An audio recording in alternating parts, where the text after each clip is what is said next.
Hello and welcome to another video. In this video I'll be showing you guys how I add thermal paste onto the processor and install the Noctua cooler. And also I'll be showing you guys how I install the RAM modules as well. So the first step is to prepare the CPU cooler.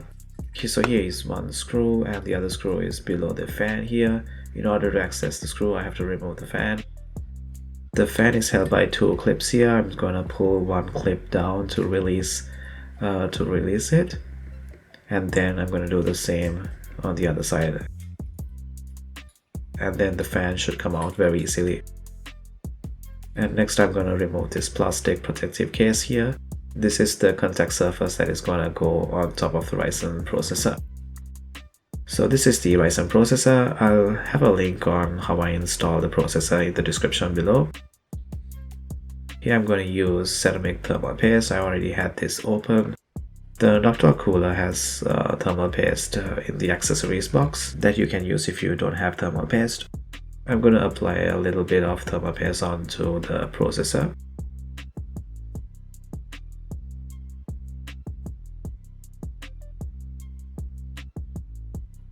In order to install the cooler, I need to use a long attachment screwdriver like this. So when installing the cooler goes in one direction really. The long gap here should be facing the RAM so that the fan will blow air towards the exhaust fan on the left. Next I'm going to carefully lower the cooler.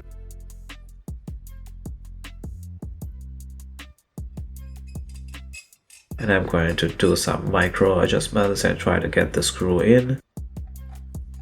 And I'm going to tighten the screw a little bit. And next I'm going to tighten the other screw a little bit as well. Alright, so I'm going to tighten the screws now with a screwdriver. I'm going to gently tighten the screws until they stop.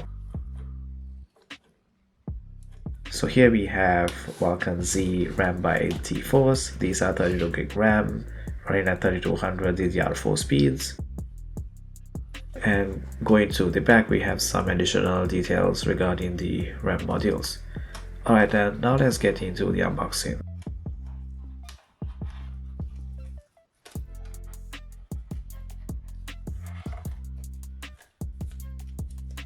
So here you have T-Force logo that you can stick on your computer case, and this is some details about the warranty. I'm going to go ahead and open the RAM slots.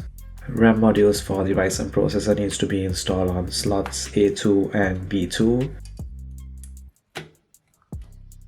Alright, so next I'm going to install the cooling fan. In order to install, I'm going to pull the clip down like that, and I'm going to do the same on the other side. And finally I'm going to install the power cable of the fan. Alright, and this comes to the end of the video. In the next video I'll be showing you how I install the 3080 Ti graphics card. So stay tuned for that, and thanks for watching.